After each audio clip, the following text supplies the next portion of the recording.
means the family's getting bigger. It's great. It's tremendous to see this church so full. And same thing when we go back to Monterey now. It's just like we're going home, but we don't recognise the people that are there. You know, the older getting older, and the younger ones are coming up, and with their wives and their families and their friends. And, so you're just wondering where you belong. No, I don't suppose there's too many here that know much about Africa as a whole. It hasn't been a place where Australians or New Zealanders have been going for their mission experiences. You end up in the Pacific or New Guinea or somewhere. But in Africa, it's been a real privilege for us to go and serve in Africa, serve in another part of the world. And I hope in the future that one of your young relatives or friends here is serving now in Sudan. Yes. I'd like to find out a little bit more about where he is, because Sudan has got two fields there, two ADRA works in Sudan. In southern Sudan, they are working there out of Kenya, out of Nairobi. Their head office is in Nairobi, and they are going north across the border to work with the African people up there. If he is posted to Khartoum, Khartoum is the capital of Sudan, and there you're working with the Muslim people. That's living in luxury. Apparently it's very beautiful in the town. You know, it's an oasis in the desert on the edge of the Nile. You know, you look out in the morning, you see the beautiful blue Nile and palm trees around, you know, and they all live in the concrete houses. They sleep on the roof at night because it's so hot inside. 40 odd degrees most days.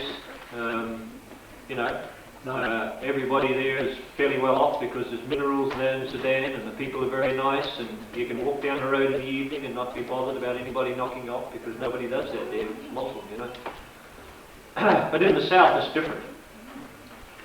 You see, Sudan is, sorry I'm talking about Sudan because you'll hear all about it later, but it might open your eyes a little bit to where this young man's gone to. And South Sudan is a war zone, all right? Sudan wants everybody to be Muslim. And in the south, of course, there's black Africans, just like there is for Uganda, Kenya, and Zimbabwe, and Zambia. They want to be Christian. They want to be left alone to worship and freedom like they have been for years. And but if the government in Sudan, they want everybody in their whole of Sudan to be Muslim. See? So there is a bit of a problem there. And every now and again the government will send a raiding party down to the south to try and make them think the way they think. And the people down there, they don't like it, so they just up with a camp and shift off. And the government comes in and burns all the houses and burns all the towns and everything else, and so they go and start again over here. And in the process of shifting all the time, they have no food. They don't have time to grow food. And so famine there in South Sudan is terrible. People that I talked to a few months ago that work there and operate this ADRA, South Sudan, the cross-border operation, they've got some photos there. It's horrendous. I mean, you know, you've never seen famine like it. South Sudan too, it's tropical. There's tropical rainforests, there's plenty of water, it can grow good country, it can grow good food, if they can only stay long enough in the same place to grow it. So when the letters start flowing back, you'll be very interested in what he has to say. But most of southern Africa is it's on a latitude of quite a bit north of New Zealand. It's about Fiji, Solomon Islands sort of thing, New Guinea. As far as the equator, you know, in relationship, the latitude. But yet it's up to 1,000 feet, 1,000 metres above sea level, 3,000 feet. So most of southern Africa is on a plateau. So it's very beautiful up there. It's cool in the evening and at night. In the daytime it doesn't warm up that much. There is a problem where rainfall it can be very limited in half the year, 6 months of rain, 6 months of dry. Now if you go down south, further into South Africa, you've got country very much like Australia or New Zealand. Very beautiful down there. And I believe there's some people here from South Africa, is there? I was talking to Jimmy a while ago, and he said his wife was from down there. That's right. Okay. Down there, we went down in July. We were, put down our normal clothes we live in Zambia, and we went down to South Africa, and we almost froze, About the coldest I've ever been in my life for a long time. We stayed in a little motel down on just as before we go through the mountain range to Cape Town, and we get up in the morning and there was ice. We had to try and scrape it off the windscreen of the car to drive, and it was that cold that the diesel wouldn't even start. I had to go and buy a new filter to make it go, It was that cold it wouldn't go through the half-block filter. It's very cold that way. And sunny on one side, and you go through the mountain range and you come out in the Cape Town area where it's always cloudy and damp and, different type of climate. Up further, you're going up towards the north, you start climbing slowly up until you get up to where Johannesburg is, and it again is on this upper plateau. From Johannesburg you can drive, a few hundred kilometres down to Durban on the coast, and before you get to Durban you start going through pineapple plantations and coconut palms and bananas, like tropical fruit. It's beautiful. I mean, you've got all types of climate there just within a few hundred miles. And I don't think we've been to any other country where it's been like that. You want to swim in the surf, where it's nice and tropical and a bit like Surfers Paradise in Australia. I think most of you, or some of you have been there. Just like that, skyscrapers, a beautiful surf rolling in, beautiful place. And you go back up to Johannesburg and it's dry and different kind of climate. A bit further north you can go back again towards the Kruger National Park, and there's valleys up there which I thought I was in Australia. The pine plantations, the eucalyptus trees, the valleys with pineapples and bananas, and where all the produce is growing. Okay, if we leave South Africa now, we go to the west. We'll come to Botswana, a land of desert. I think the best way I can illustrate Botswana is to let your mind go back to that film, Gods Must Be Crazy. Those who've seen that film, you're right in Botswana. I mean, that's what it's like, sandy trees and desert sort of country. Botswana was a land that no colonial power wanted because there was nothing there. Nobody wanted to go there. I mean, there was nothing there, only desert and the bushmen.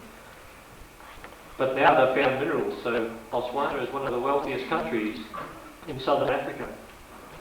It was on a par with South Africa, but now the South African rand has dropped. I think you need about 3 rand now to buy 1 rand in Botswana.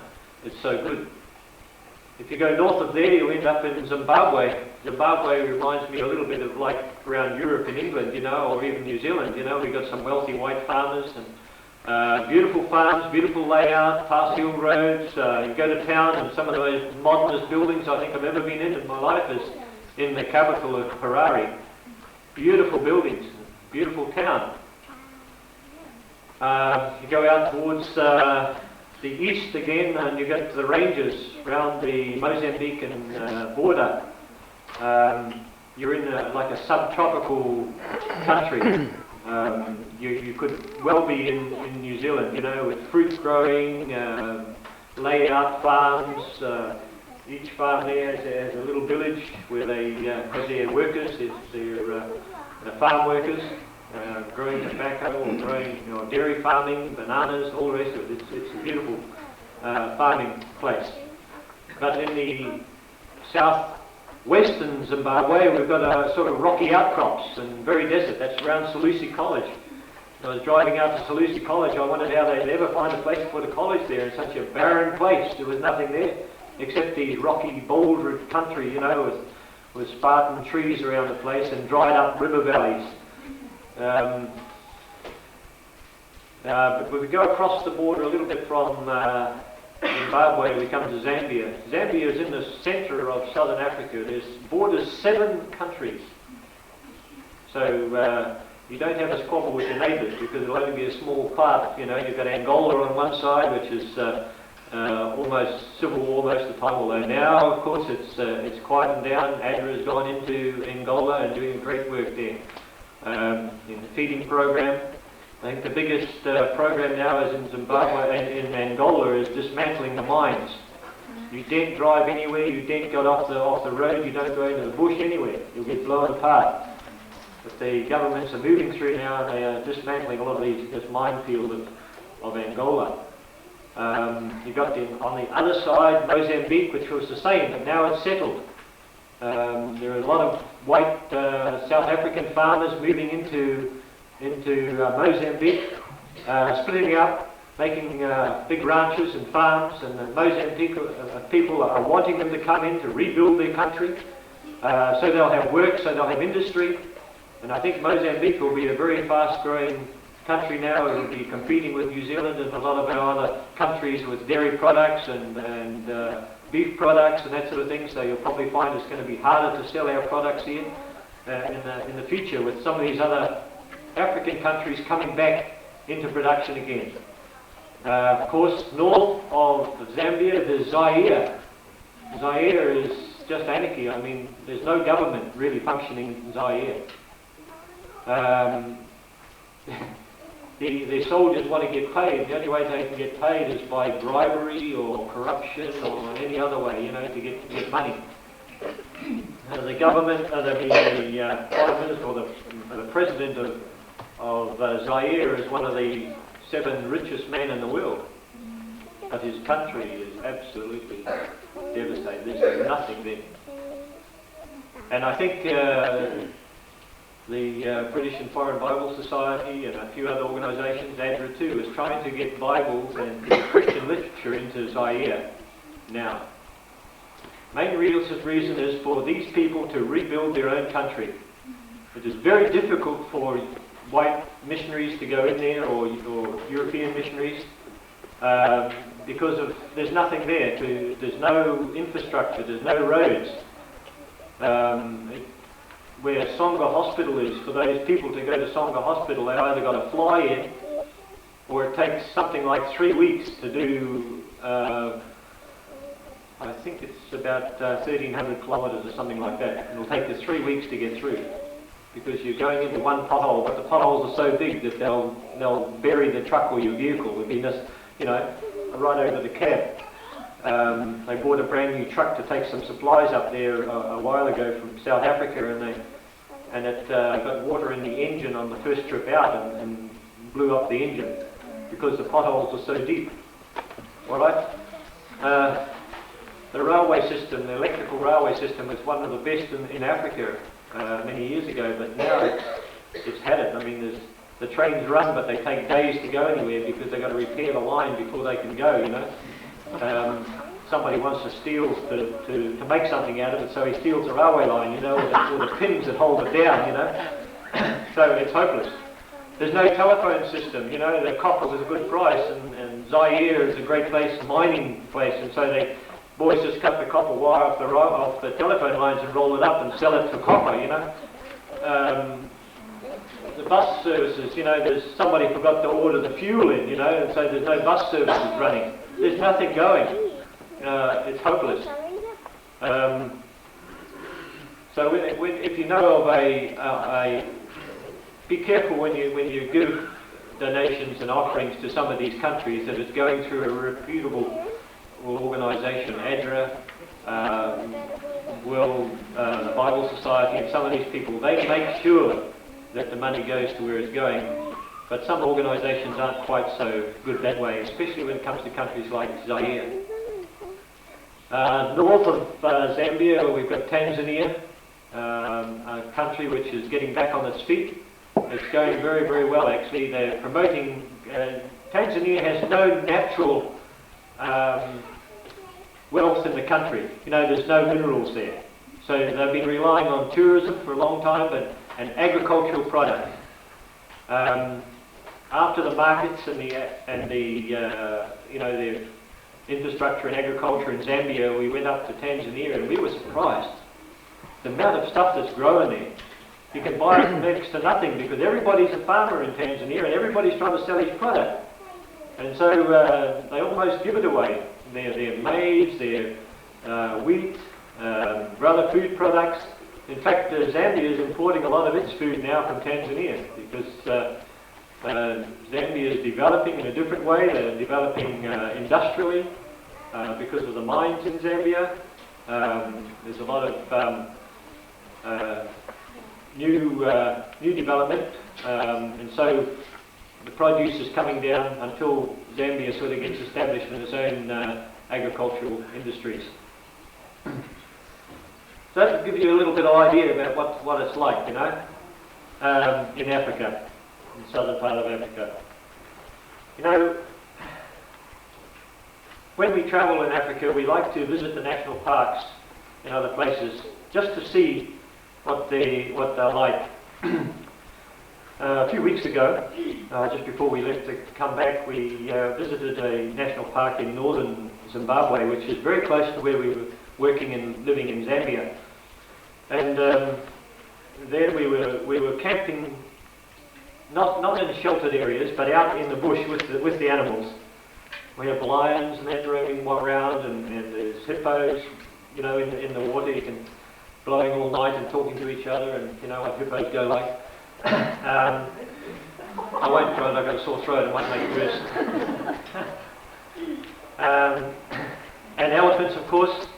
We were there sleeping in our tent, little pup tent we used for pathfinders, and some boys were camped not far away, and we heard them calling out, "Hey Ron, Lynn, are you okay? Are you okay?" And we said, "Yeah, we are okay." You know, and we woke up into with their heads, you know, it was the middle of the night sort of thing, and they said, "Oh, come outside quick," you know, and we raced down there. We could see this monstrous elephant. I mean, the biggest elephant I think I've ever seen, just walking away from our tent.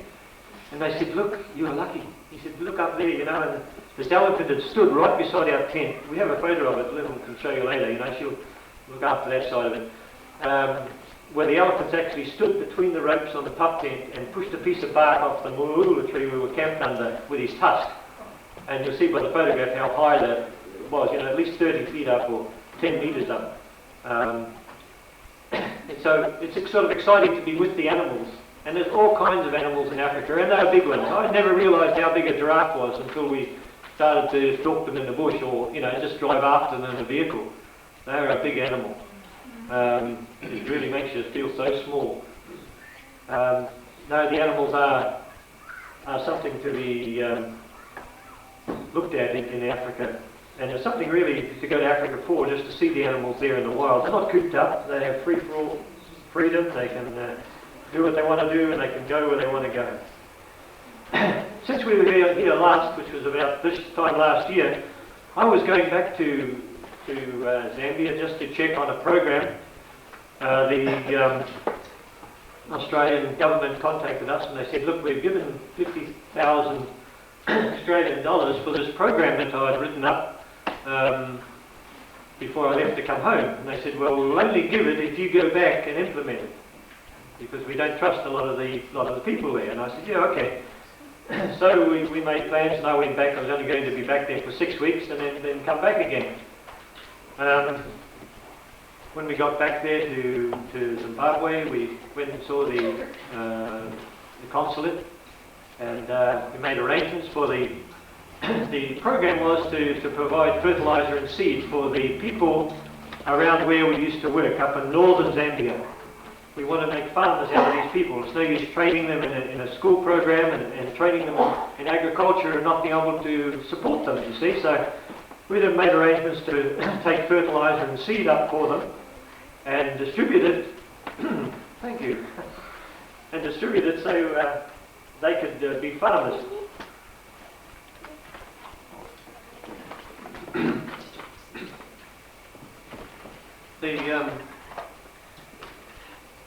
When we got up to Lusaka, we finally got the 60 tons of fertilizer away and organised the seed, and it was up there. We spent a little bit more time in Lusaka in organising a few other things. And so we arrived up at Gwembe. Fertilizer was there, seed was there, and the farmers were so delighted that we'd come back again to help them out. we loaded the fertiliser on the tractor, and the driver was gone. You know, he'd gone on holiday. You know, these sort of things are sent to try you. You know, he should have been there. He should have been the key person. But instead of that, I had to take to the tractor myself. And I was glad that he wasn't there, because it was good to actually go around and visit the farmers, you know, and see the people that you're going to trust this fertiliser and seed to, you know. And as we entered the villages, the women folk were so happy, because they are the farmers. The men sit under a tree and discuss it all day, but the women, they get in and they do the job. I mean, they till the ground with their hoes and plant the seed. They were so happy, you know, they were sort of jumping up and down like this, you know, as they do in Africa when they're happy. And as I was driving down there, I could see they were glad. They said, well, at least we won't starve this year, we have food. And it doesn't matter about what the other part of the country is doing, but we're going to have food for our families and for our children this year. Some of them had hoed up several or 2 hectares. Now you try and hoe up a hectare or an acre, you know, with your hand hoe. And they'd prepared their ground, they'd had some rain already, so the ground was soft, and they'd got to and got it ready. Now this fertiliser and seed wasn't a gift to them. The program was that we lent them the seed and fertiliser. At the end of the crop, we took back 1 bag of grain for every bag of fertiliser we gave them. Actually, 1.5 bags of grain for each bag of fertiliser. Now, you know, a 50 kilogram bag of fertiliser. We took back a 90 kilogram bag of maize. And so when that maize was sold at the next dry season, we'd have enough money then to buy more fertiliser and seed for the following year. So it was, you know, revolving fund, we hope. But they were so glad to receive their fertiliser and their seed. And after we distributed all this 60 tonnes of fertiliser and seed, we went back again to Lusaka. When we got back to Lusaka, they asked us, look, we've got a problem in the southern province. Just wondering if you'd like to stay a bit longer and to distribute food in the southern province, because they missed out on the rain the year before. But we've distributed food in most parts of the country, except this very difficult area in the Gwembe Valley. And then we've got some other work. We want you to install some radios, a few other things, and we're going to be here a bit longer. So I rang up Lynn on a Tuesday and I said, hey Lynn, looks like it'll be March before we can get back. We'd like to come over, you know.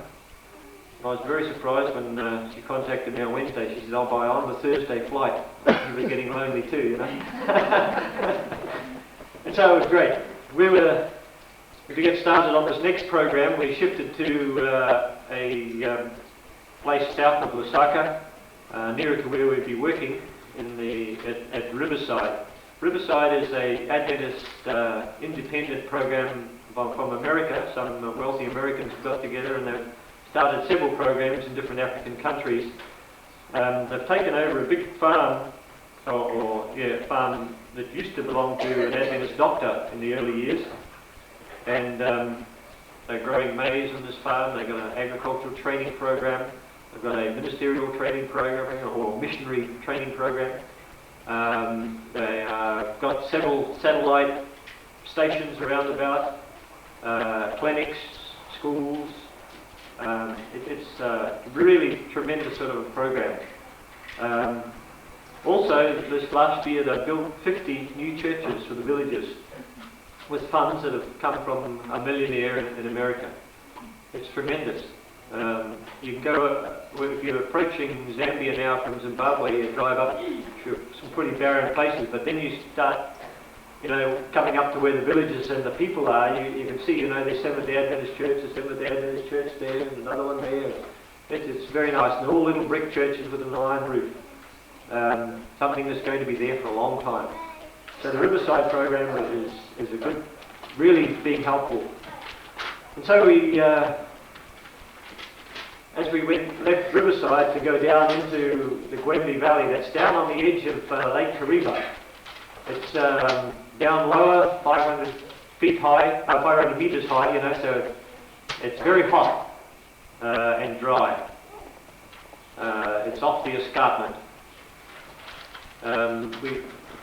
We're looking for somewhere to stay, but we had also the Catholic Church was really organised, and the Salvation Army were organised in this area to give out the food, you see, but they couldn't do it. People weren't being fed. And so this, the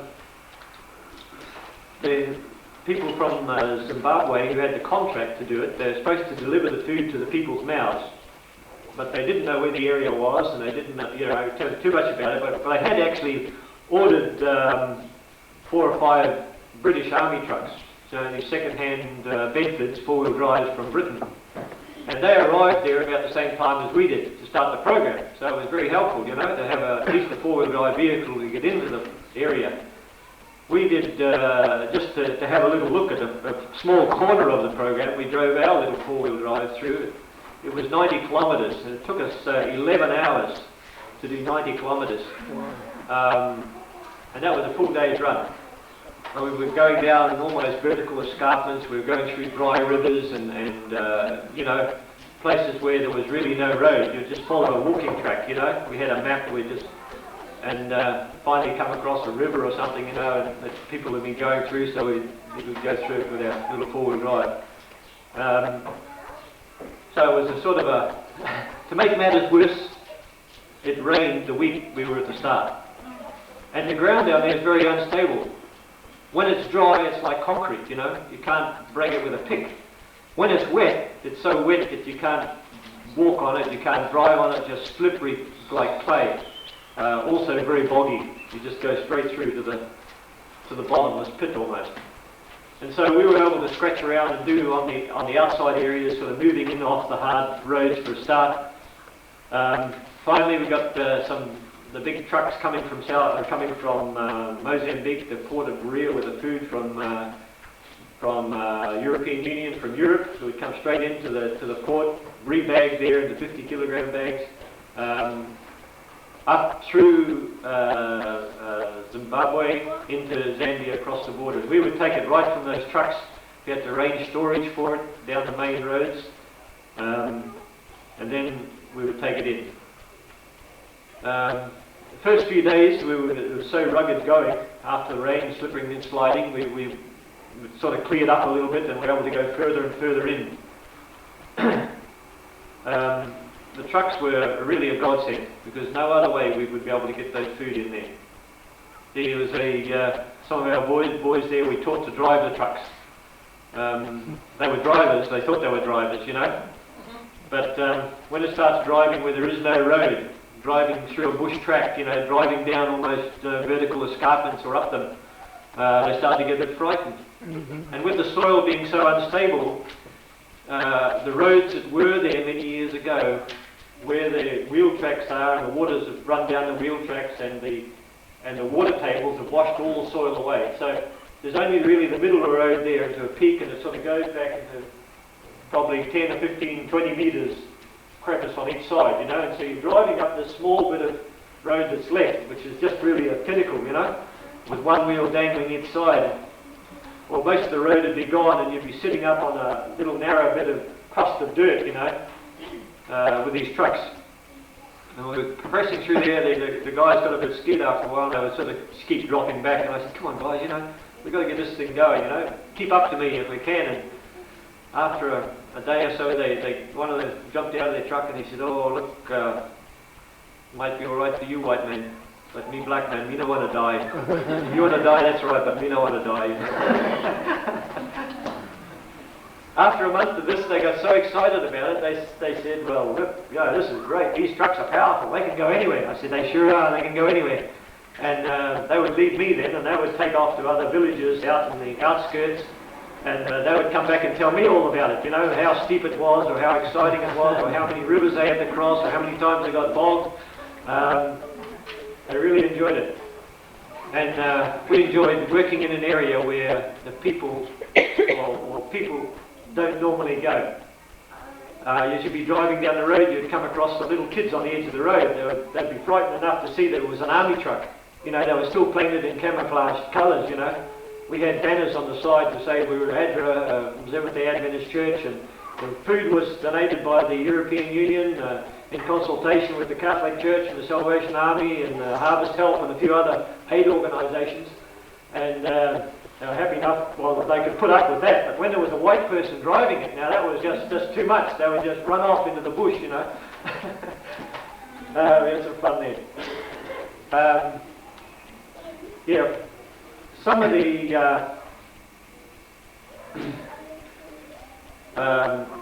in some of the areas hadn't been visited for a very long time. Where we stayed in the Catholic mission for a few weeks, we was known as Father Ron and Mother Lynn, or Sister Lynn. Yeah, that's right, yeah, because they thought we were Catholics, you see. That's the local people in that little area there. But alongside was the Adventist church, and so we looked up the Adventist pastor when we first went in there. We said, look, we want an interpreter, we want a guide, we want somebody that can come with us.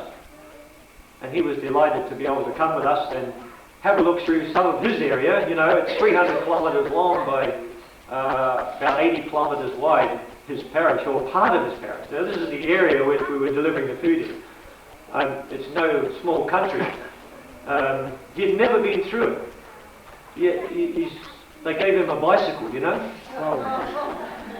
A bicycle in soft sand this deep. Now you Westerners here, you'll know what soft sand is like to ride a bicycle on, you know?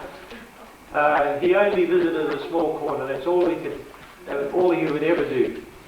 But everywhere we went, we found Adventists. They recognised the signs on the truck and they came out of the woodwork. Talk to these people and try and tell them, look, you know, come to a district meeting sometime. They were going to have one, and we'll get to know them a little better, you know. So we're hoping in the future that the church will be able to move into that area now with a mission program, and some more work can be established there.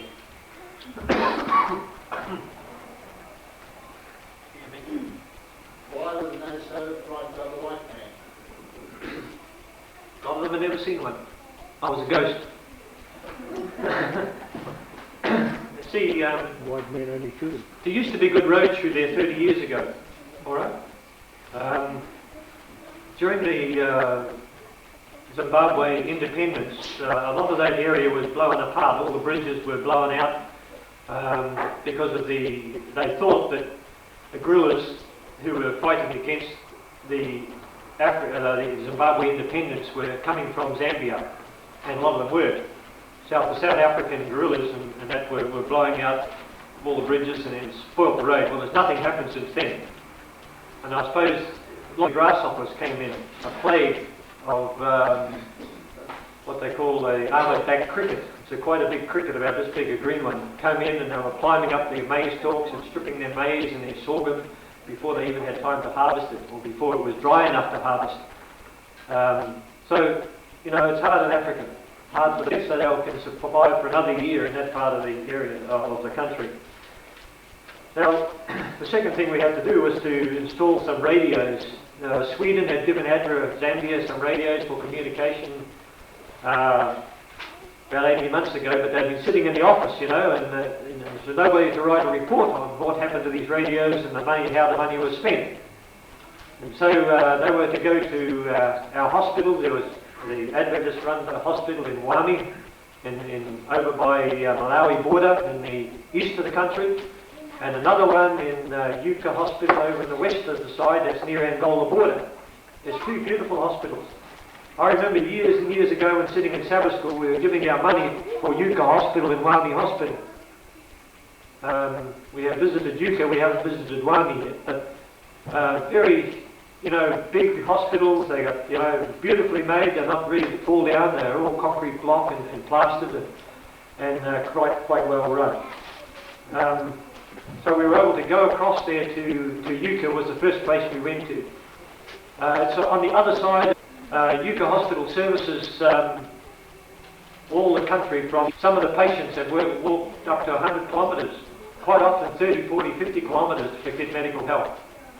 During the wars in Angola, they had herds of people coming in from Angola to get medical help at our Yuka Hospital.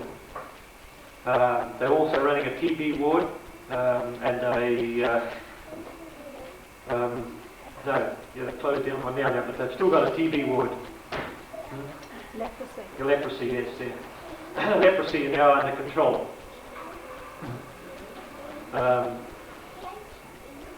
program was going up there and also install their radio communications. It was too good to go back there again because the maize which we'd given them seed and the farmers, there was 300 farmers that we'd given fertiliser and seed to, and as we were, because not only we gave them the first seed, but we also gave them an extension officer. So each 50 farmers had a, and in that way we were hoping that, in fact, the third time we went back up there, just before we came home, they were harvesting, and they were getting a good harvest. It all paid off, but the crops looked really good, and they were so proud of them. We installed our radio again in Chimpempe, and then we were able to talk to Yucca, we were able to talk to Lusaka, and I dug out of a box an old radio which we used to use in the Solomon Islands, and which Owen used later in the Solomon Islands, and we were able to talk to all over Africa because there was people then we could talk to with our little, HF radio. Communication was tremendous, When we moved away from Chimpempe, the project, we moved across the river and built a little house there. The chief had given us 200 hectares of land to wanting us to stay there in Africa and be Zambians. Get a piece of land anywhere. It'd be worth a fortune if it was in New Zealand or Australia, people would be begging it off you. So we built a little house over there, and when we go back there any time, that's where we go and stay. And we were able to set our little radio communication up there, and it was great to be able to feel you're a part of the world, not just being cut off. The area, they have somewhere to stay, because there's no hotels and motels for miles around. 300 kilometres down the road there's a hotel at Mansa, or if you like to live 60 kilometres away.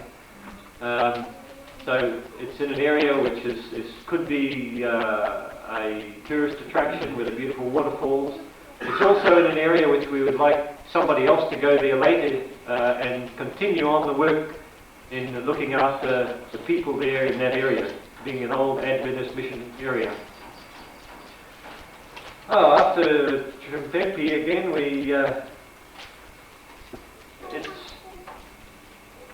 there's a lot of AIDS in Zambia. It's one of the biggest problems is going to be. And when we came back to Lusaka after that trip, they said to us, look, we want you to be our ADRA country directors for Zambia. And I thought, well, that's easy. Just take everything from Chimpempe and bring it down to Lusaka. We take over a house there and we're ADRA country directors. But we said, hang on a minute further, and it's not like that, They're all nationals in their organisation there. I said, it's not like that, You've got to put a call in for us to ADRA International in America, and they call us. And then we'll come.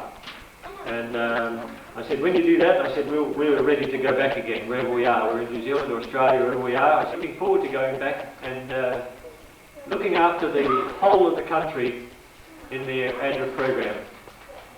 Now, AIDS is a very big project in Africa.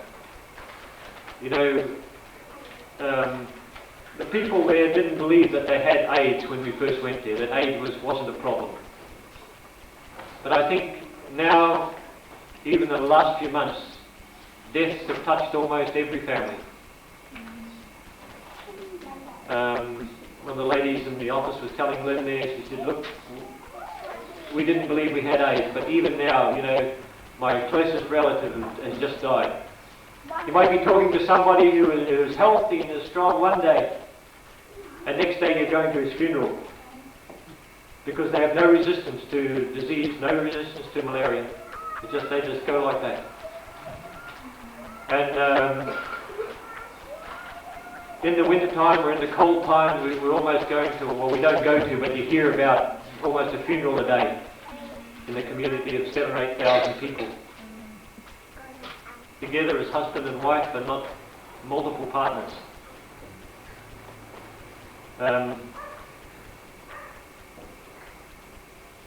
The president of Zambia, Frederick Chiluba, has become a born-again Christian. And he can see the answer in Christianity, the answer to their problems, where they can relate to the Bible and to Christian ethics. It was a few months ago, about 6 months ago, he declared Zambia a Christian country. You turn the radio on now and you can hear hymns playing. It's great. It's tremendous. I'm just hoping and praying that in the future they don't go too far and start to implement rules and laws in worship and that sort of thing. It can go too far. But at the moment, it's a culture which is changing from that they sleep with anybody at any time. I used to say that they had two different kinds of personalities, one when the sun was shining and in the daytime, and one when the sun went down at night. And that was like that too. Even within the church, unfortunately. But now I'm sure, through those people who are thinking, those that have a little bit of education, and plenty of AIDS programs, AIDS awareness programs, that they will come around. It'll take a while, but we really need some AIDS programs and AIDS awareness programs right there at the moment. So if we go back to Zambia, if the call comes through all right, it gets passed through the East Africa Division, it gets passed through the General Call.